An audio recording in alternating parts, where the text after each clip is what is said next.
әділдік.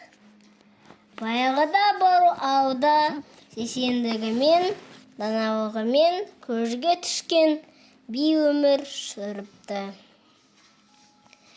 Бірде екі кіші дау ашып, бидің алдына келеді.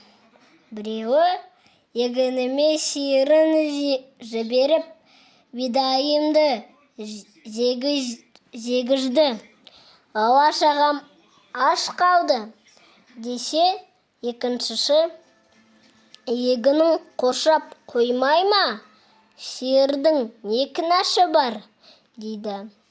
Би осы уақытқа дейін небір даулы шараларды әділ шешіп жүрсе де, осы жолы билік айтуда қатты қиналады.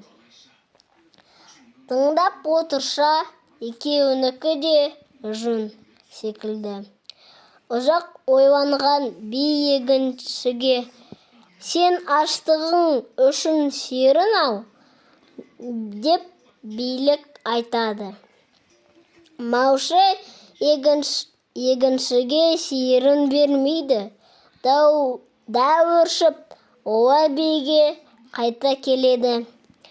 Сол кезде есік аузында ойнап отырған бидің 10 жасар баласы: «Әке, билігің қате, егінші аштан тарықпас үшін сиырды алып, шулағанша шөттің ішсін.